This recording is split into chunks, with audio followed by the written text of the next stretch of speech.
So let's have another look at this fundamental theorem of calculus. Now we've said that this relates gradients with areas, or in effect it relates differentiation with integration. So we know that if we've got two functions here, so the first function here is the curve in red, and it's the function f of x. Now we know whenever we differentiate that, we get this other function large f of x, which is this straight line. So we know how to relate f of x to the large f of x. That is, we know how to go from f of x to get the large f of x. We just do differentiation. But the question we have here then is, how do we go from this function here, large f of x, back to the small f of x?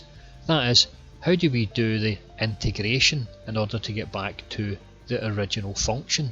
Now we can see how we're going to do that from our fundamental theorem of calculus.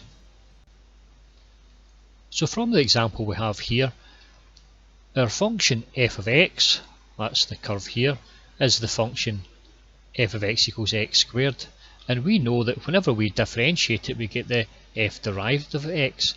Now we've called the f derivative of x the big F of x, okay, so this here is the same as that there, and we know that that function is just going to be the derivative of this, which is a value of 2x. So now the question is, how do we go from the 2x and get back to the x squared? Well, to see how we're going to do that, let's have a look at a few other examples of differentiation, and we'll see what happens whenever the function gets differentiated, and see if we can find a general way of getting back to the original function. So I've created a table here. We have the original function f of x, so this in effect is this curve function here, and then we're going to differentiate that function and get the new function, which is large f of x.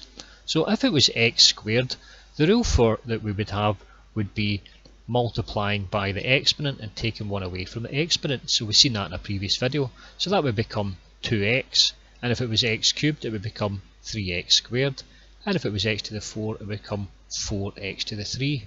So in general, if we had a function ax to the n, whenever we differentiated it, we're going to get a function nax to the n minus 1.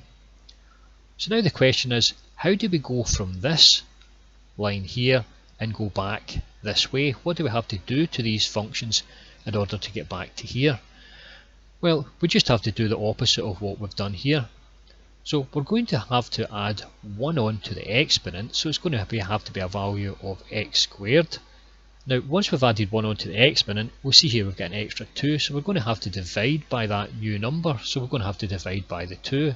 So we make this 2 and we divide by 2, or in this example here we add 1 on to the exponent, which would make it 3, and then we divide by 3. We add 1 on to the exponent and we make it 4, and we divide by 4. So in general, if we had a function ax to the n, in order to integrate that function we're going to have to add 1 on to the exponent, so it become n plus 1, and we're going to have to divide by that new exponent, which is n plus 1. So this is the general rule here for integrating a function of the form ax to the n. So this will allow us to go back from a function of this form here, which would be our f of x, back to the original function small f of x.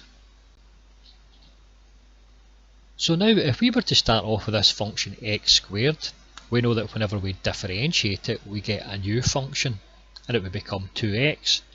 And this new function tells us something about the original function. It tells us the gradient of the original function at all the values of x.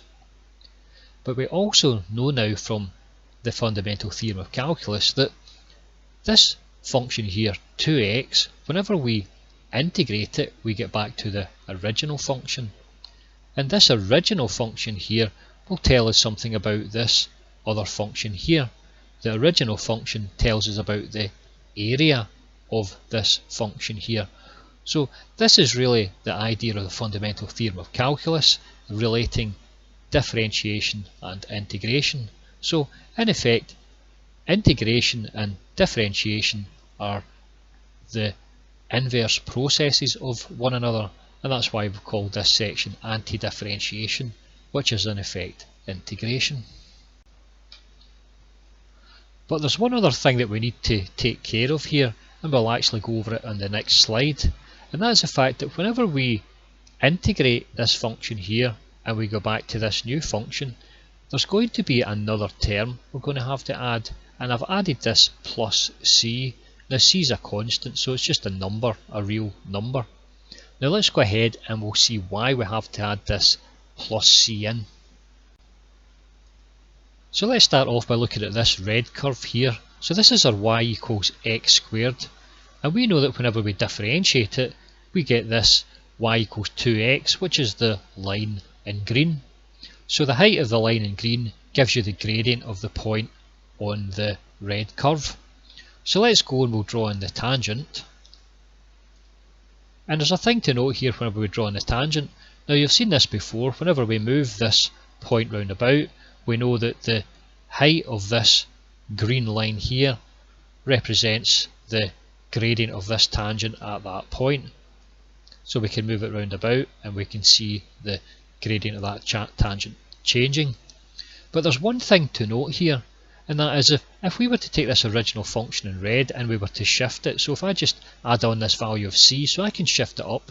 So here it's sitting at y equals x squared plus 2, but now the gradient here is still exactly the same, so I can shift it round about this curve here, and whenever I differentiate this function in red, again I'll still get this function in green.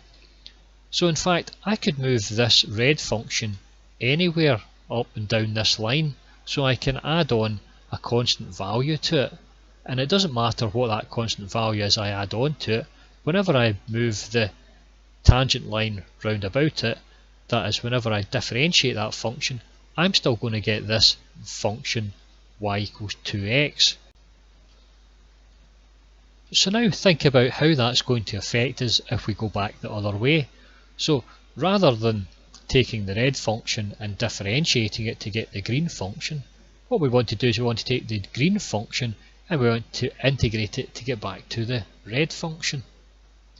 But we can ask the question, but what red function are you going to go back to? Because whenever we integrate this here, we're going to go back to an endless number of these red functions, so that it could be this red function here, or it could be this one, or this one.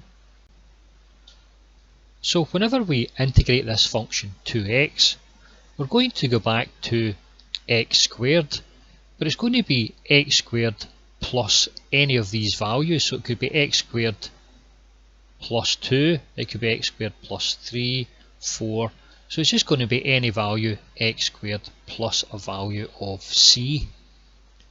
So in general, whenever we integrate a function, we're going to go back to the integrated function and it will be plus a constant value. So this is the reason why we have to add the value of c on, because when we start off with some function ax to the n, whenever we integrate it we get ax to the n plus 1 upon n plus 1, so that takes us back here. But it could be any one of these. It could be the value plus 1, plus 2, minus 3, minus 4, etc. So we have to add in this value of plus c. So let's go ahead and we'll summarise what we've learned on the next page. So if we want to integrate a function ax to the power of n, it's going to give us ax to the n plus 1 all upon n plus 1 plus c, and this is called the indefinite integral. So let's try one as an example. If we were to integrate 2x to the power of 4 by dx, that's going to give us 2x to the power of 4 plus 1 all upon 4 plus 1 plus a c, so that's going to give us 2x to the 5 all upon 5 plus c. Now if we were to put limits on this integration and we were to find the area between 2 points, then this would be called the definite integral. So we'll look at the two types of integral, indefinite and definite, on the next video. So thank you for listening. I'll get you in the next video. Goodbye.